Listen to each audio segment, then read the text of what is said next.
Welcome to another episode of Black Art is Lit.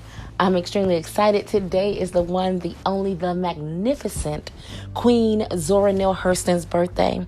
If you know me, you know I absolutely love me some Zora Neale Hurston. She is one of my two favorite authors herself, along with L.A. Banks, and may both of them rest in peace. In 2018, they published Baracoon, and Baracoon is the story of the last black cargo. Now, Zora was actually working on this many years before she eventually passed away, but she had went to do research and gathered it there, and these files are actually they have the digitized files of her papers in the Library of Congress, and you can view some of those paperworks in that archive there. But in 2018, they took those and went ahead and published them into this book. Now, listen to me. If you are a book lover like I am, you have to get this book. The perforated pages alone, the way they feel, the paper, they're almost like velvet or suede or something. It is amazing. So this is a wonderful book for you to go out and get and just to add to your collection. But in 1927, Zora Neale Hurston traveled to Plateau, Alabama, to visit 86-year-old Cudjo Lewis, a survivor of the Clotilda, the last slaver known to have made the transatlantic journey. Illegally brought to the United States, Cudjo was enslaved 50 years after the slave trade was outlawed. At the time, Cudjo was the only person alive who could recount this integral part of the nation's history.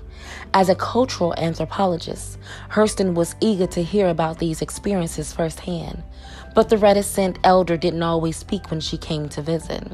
Sometimes he would tend his garden, repair his fence, or appear lost in his thoughts.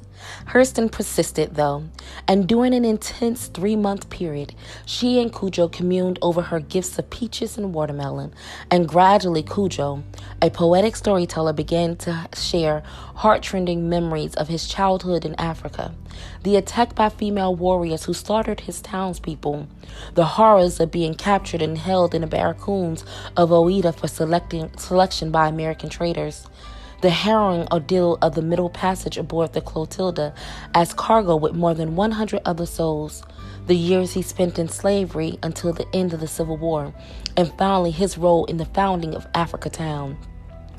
Baracoon employs Hurston's skills as both an anthropologist and a writer, and bring to life Cudjo's singular voice in his vernacular in a poignant, powerful tribute to the disremembered and the unaccounted. This profound work is an invaluable contribution to our history and our culture. And it opens with this, the quote at the very beginning of it, and it says, "Those who love us never leave us alone with our grief. At the moment they show us our wound, they reveal they have the medicine." Say that again. Those who love us never leave us alone with our grief. At the moment they show us our wound, they reveal they have the medicine. Whew, okay, that right there has me, and I was just like, that was a wonderful opening to this tale. This is the life story of Cudjo Lewis as documented by himself. It makes no attempt to be a scientific document, but on the whole, he is rather accurate. If he is a little hazy as to detail after 67 years, he is certainly to be pardoned. The quotations from the works of travelers in Dahomey are set down not to make this appear a thoroughly documented biography, but to emphasize his remarkable memory. 3 spellings of his nation are found: Atiko, Taku, and Takau. But Lewis's pronunciation is probably correct. Therefore, I have used Takoi throughout the work. I was sent by a woman of tremendous understanding of primitive peoples to get this story. The thought back of the act was to set down essential truth rather than fact of detail, which is so often misleading. Therefore, he has been permitted to tell his story in his own way without the intrusion of interpretation. For historical data, I am indebted to the Journal of Negro History and to the records of the Mobile Historical Society. Zora Neale Hurston, April 17th, 1931. It was summer when I went to talk with Cudjo, so his door was standing wide open. But I knew he was somewhere about the house before I entered the yard, because I had found the gate unlocked. When Cudjo goes down into his backfield or away from home, he locks his gate with an ingenious wooden peg of African invention. I held him by his African name as I walked up the steps to his porch, and he looked up into my face as I stood in the door in surprise. He was eating his breakfast from a round enameled pan with his hands in the fashion of his fatherland. The surprise of seeing me halted his hand between pan and face. Then tears of joy welled up. "Oh, Lord, I know it you call my name. Nobody don't call me by my name from across the water but you. You always calling me Kusala, just like I in the African soul." I noted that another man sat eating with him, and I wondered why, so I said, "I see you have company, Kusala." "Yeah, I got to have somebody stay with me. I've been sick in the bed the 5 months. I needed somebody hand me some water. So I take this man and he sleep here and take care of Cudjo. But I get he well now." In spite of the recent illness and the fact that his well had fallen in, I found Cudjo Lewis full of gleaming goodwill. His garden was planted. There was deep shade under his chinaberry tree, and all was well. He wanted to know a few things about New York, and when I had answered him, he sat silently smoking. Finally, I told him I had come to talk with him. He removed his pipe from his mouth and smiled. "I don't care," he said. "I like you have company come see me." Then the smile faded into the rich weeping mask. "I so lonely. My wife, she let me since the 1908, Cudjo all by himself." After a minute or two, he remembered me and said, contritely, "Excuse me, you didn't do nothing to me. Cudjo feels so lonely, he can't help, he cries sometime. What you want with me?" "First, I want to ask you how you feel today." Another muted silence. Then he said, "I thank God I'm praying ground and in a Bible country." "But didn't you have a God back in Africa?" I asked him. His head dropped between his hands, and the tears sprung fresh. Seeing the anguish in his face, I regretted that I had come to worry this captive in a strange land. He read my face and said, "Excuse me cry. I can't help it when I hear the name call. Oh Lord, I no see African soul no more." Another long silence. Then, "How come you asking me ain't we had no God back there in Africa?" Sorry. "Because you said, thank God you were on praying ground and in a Bible country." "Yeah, in Africa, we always know there was a God. His name Aloha. But poor Africans, we can read the Bible so we don't know God got a son. We ain't ignorant, we just don't know. Nobody done tell us but the Adam ate the apple. We didn't know the 7 seals were sealy against us. Our parents don't tell us that. They didn't tell us about the first days. No, that's right. We just don't want to know. So that what you come asking me?" I temporized. "Well, yes. I wanted to ask that, but I want to ask you many things.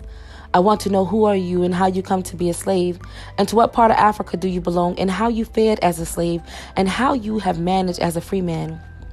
Again, his head was bowed for a time. When he lifted his wet face, he murmured, "Thank you, Jesus.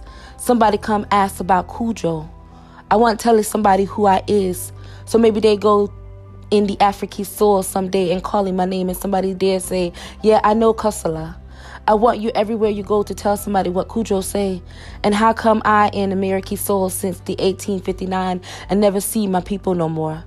I can't talk you plain, you understand me, but I cause it word by word for you so it won't be too crookedy for you. My name is not Cudjo Lewis, it's Kusala. When I get to in American soil, my Mr. Jim Meher, he tried calling me my name, but it too long. You understand me, so I say, 'Well, I your property.' He say, 'Yeah.' Then I say, 'You calling me Cudjo?' That do. But in African soil, my mama, she named me Kusala. My people, you understand me? They ain't got no ivory by the door. When it ivory from the elephant stand by the door, then that a king, a ruler, you understand me? My father, neither his mother, don't nobody rule. The old folks that lived 200 year before, I done tell her the father, remote ancestor, rule or nobody. My people in Africa, you understand me? They're not rich. That's the truth now. I'm not going to tell you my people rich, they rich and come from high blood. Then when you go in African soil and ask the people, they say, why Cudjo over there in American soil telling folks he rich? I tell you like it is. Now that's right, ain't it? My father's father, you understand me? He an officer of the king. He don't live in the compound with us. Wherever the king go, he go, you understand me? The king give him plenty land and got plenty cows and goats and sheep. Now that's right. Maybe after a while he be a little chief. I don't know. But he died when I was a little boy. What he going to be later on? That don't reach me. My grandpa, he a great man. I tell you how he go. I was afraid that Cudjo might go off on a tangent, so I cut in. But Kusala, sorry. I want to hear about you and how you lived in Africa. He gave me a look full of scornful pity and asked, where's the house where the mouse is the leader? In the Africa soul, I can tell you about the son before I tell you about the father, and therefore you understand me. I can talk about the man who is father, till I to tell you about the man who father to him, the grandfather. Now that's right, ain't it? My grandpa, you understand me, he got the great big compound. He got plenty wives and children. His house, it is in the center of the compound. In Africa soil, the house of the husband is always in the center, and the houses of the wives then in a circle round the house the husband live in. He don't think himself to marry with so many women, no. In the Africa soil, if the wife go finding him another wife. Suppose I in the Africa soil. Cudjo, he had been married for 7 years, example. His wife say, Cudjo, I am growing tired. I will bring you another wife. Before she speak of that, she got the girl who he done know in her mind. She a girl she think very nice. Maybe her husband never see her. When she go out in the marketplace, maybe in the public square, she see this a girl and ask the girl, you know Cudjo? The girl tell her, I have heard of him. The wife say, Cudjo is good, he is kind. I like you to be his wife. The girl say, come with me to my mama and papa.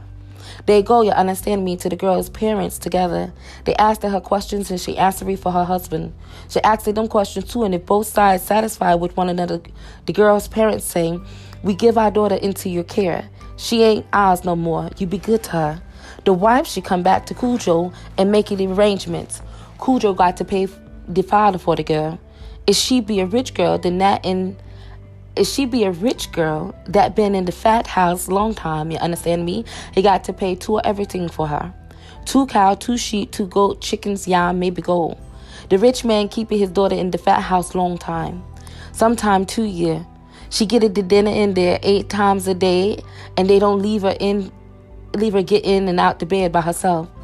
The one what keep the fat house, he lift them in and out so they don't lose the fat.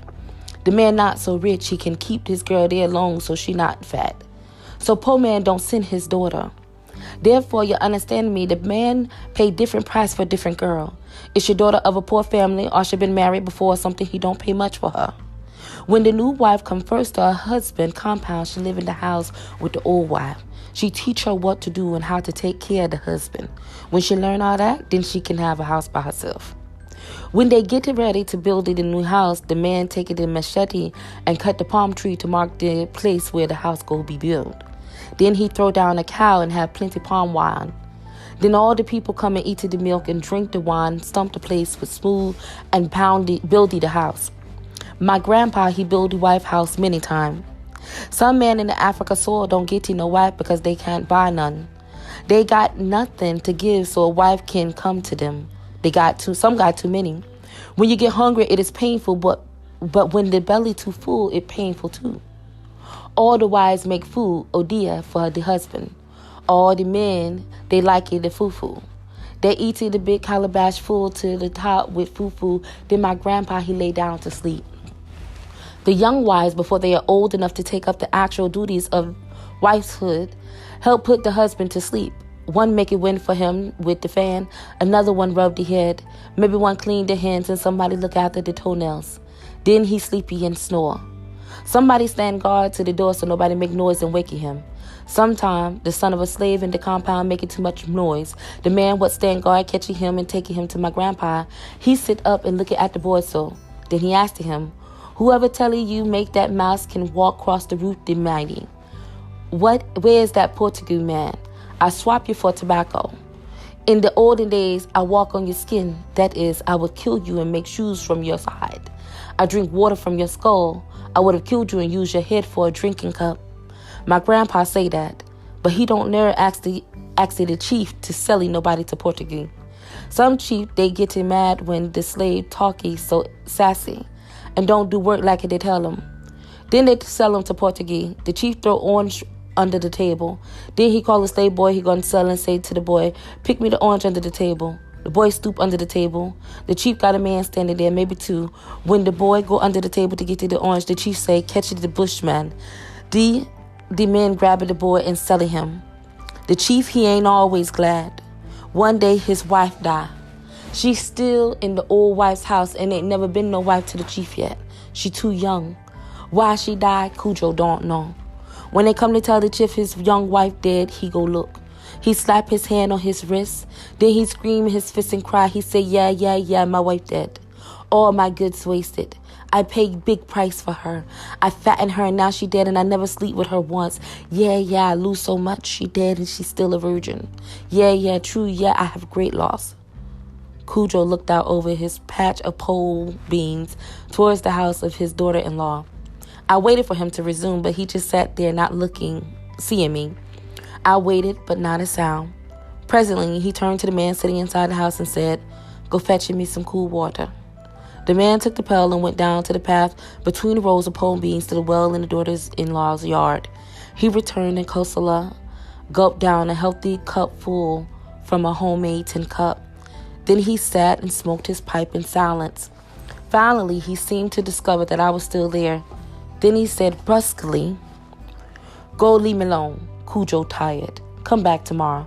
Don't come in the morning, 'cause then I'd be in the garden. Come when it's hot. Then Cudjo sit in the house. So I left Cudjo sitting in the door with his bare feet exposed to the cloud of mosquitoes that swarmed in the shade inside of his home. The next day, about noon, I was again at Cosala's gate. I brought a gift this time, a basket of Georgia peaches. He received me kindly and began to eat the peaches at once. Mary and Martha, the twin daughters of his granddaughter, wandered up to the stairs. When the old man's love of these children was quite evident. With glad eyes, he selected 4 of the finest peaches and handed 2 to each little girl. He scolded them off to play with affectionate abuse. When they were gone, he looked lovingly after them and pointed to a little clump of sugarcane in the garden. See that cane, he asked? I nodded. I did. Well, I plant that cane. Tain't much, but I grow that there so Martha and Mary come to me and say, Grandpa, I want some cane. I go cut and give them. There's a large peach tree in the yard that bears small but delicious clingstone peaches. They were beginning to ripen. The old man gave me 1 or 2 and put away 1 for each of the twins. I was shown all over the gardens. Cosala was genial, but not one word about himself fell from his lips. So I went away and came again the following day. I brought another gift, a box of bee brand insect powder to burn in the house to drive out all the mosquitoes. He was in a vocal mood and could scarcely wait until I set the powder burning to talk about his Africa. So we settled in the porch and he talked.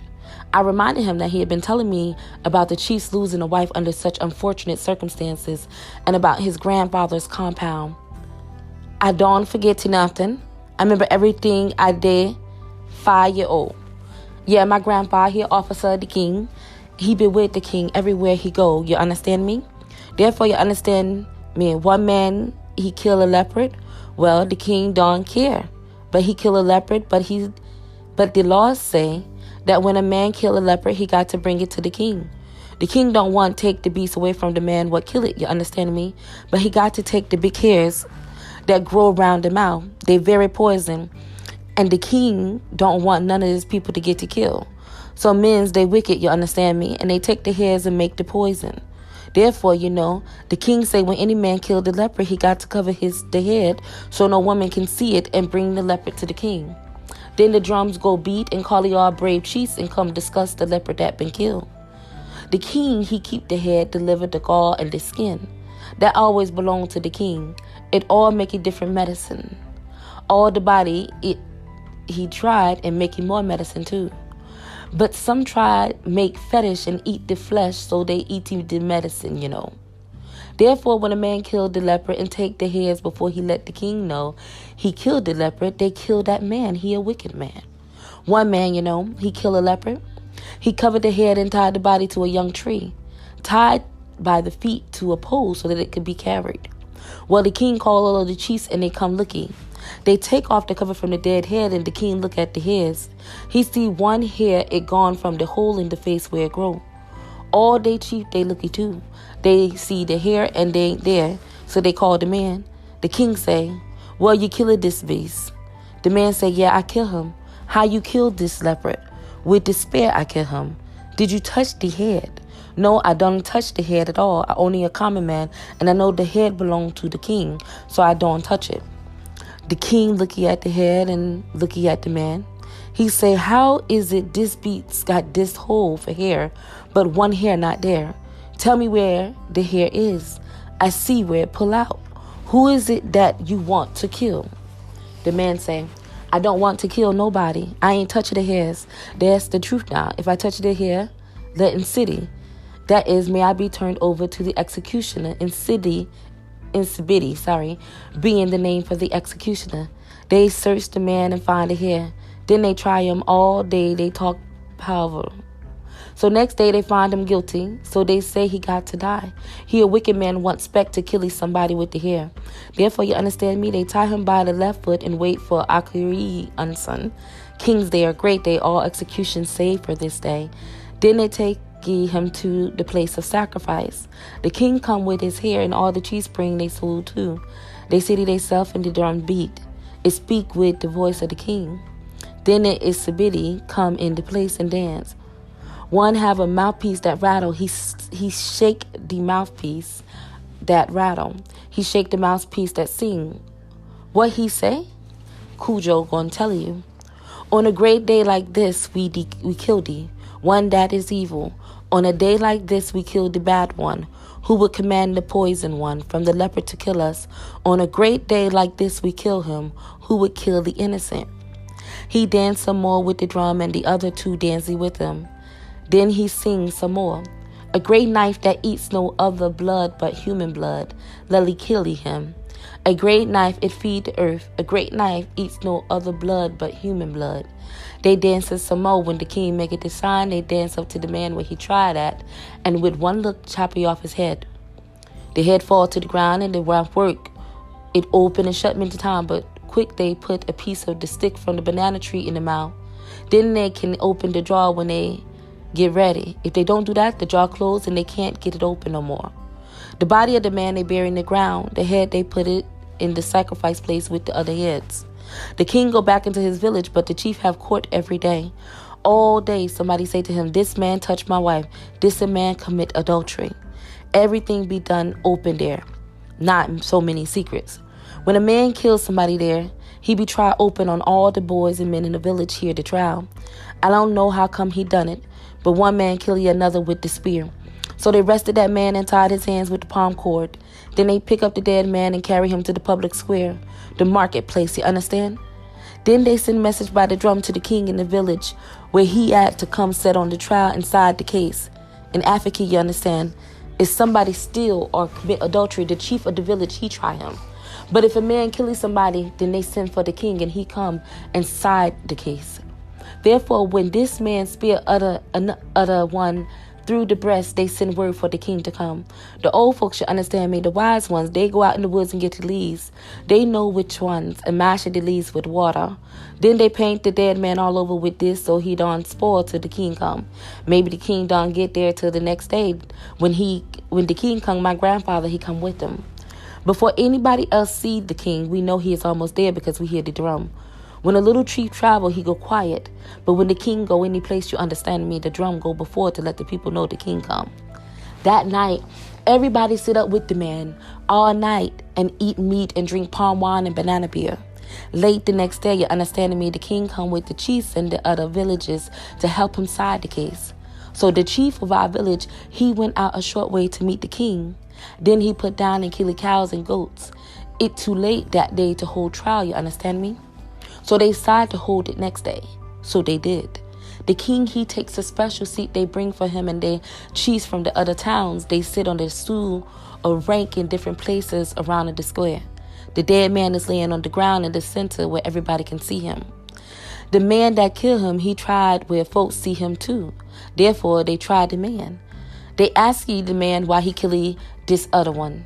He say the man worked juju against him, so his child died, and his cows, they stay sick all the time. The king say, if this man worked juju against you, why don't you tell the chief and the head man of the village? Why don't you tell the king? Don't you know we got law for people that work juju? You ain't supposed to kill the man. So they talking all cheese, sitting around, they asking him questions too.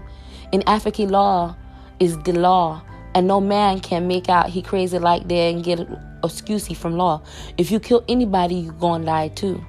They gonna kill you. So king say, I hear the evidence, but this man got no cause to kill that other one. Therefore, he must die. The man stand there. He don't cry. He don't talk. He just looks straight at the king. Then all the chiefs, they get around the king and they talking while ain't nobody know what they say about them.